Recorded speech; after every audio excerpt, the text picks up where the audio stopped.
मेरा नाम गोपी रमन सिंह है और मैं अभी फ़िलहाल सिविल कोर्ट में यूडीसी के पद पर कार्यरत हूँ। जैसा कि आप देख रहे होंगे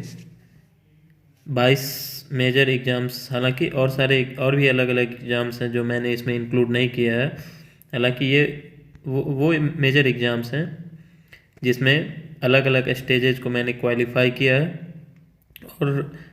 मैं ये तो श्योरिटी के साथ कह सकता हूँ कि सिर्फ नॉलेज बेस पे अगर क्वालिफ़िकेशन होती इन सारे एग्ज़ाम्स की तो शायद बहुत पीछे रह जाता, क्योंकि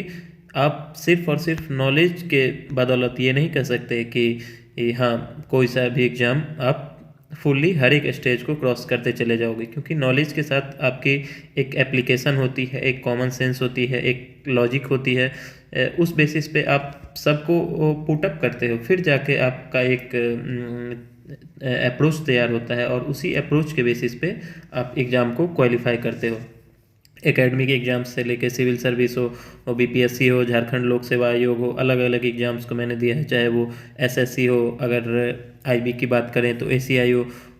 का मेंस लिखा है जिसका रिजल्ट आना भी बाकी है, या फिर वो Uttar Pradesh public service commission का मेंस हो, या फिर असिस्टेंट कमांडेंट का दो बार रिटेन क्वालिफाई किया। तो ये सिर्फ और सिर्फ नॉलेज के बेसिस पे संभव नहीं था। इसमें नॉलेज, हालांकि मैं फिर से एक डिस्क्लेमर दे रहा हूँ कि ये नॉलेज अल्टीमेट सोर्स है, उसके बिना तो हो ही नहीं सकता है, बट एक लिमिट के बाद वो नॉलेज आपको फाइनल मेरिट में नहीं पहुंचा सकते हैं, क्योंकि उसके बावजूद भी ऐसी बहुत सारी चीज़ें हैं जिस पे आपको वर्क करना पड़ेगा। सपोज यूपीएससी की बात करें, 2026 आने वाला है,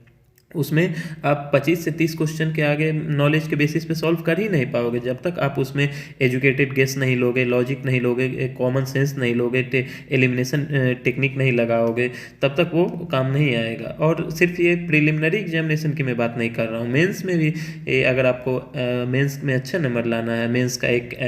बहुत अप्रोचेबल आंसर हो, तो उसमें आपको ध्यान में रखना पड़ेगा कि किस तरह से आप एक बैलेंस्ड वे में उत्तर को लिख सकते हो। जैसे इसमें आपको दिख रहा होगा कि अभी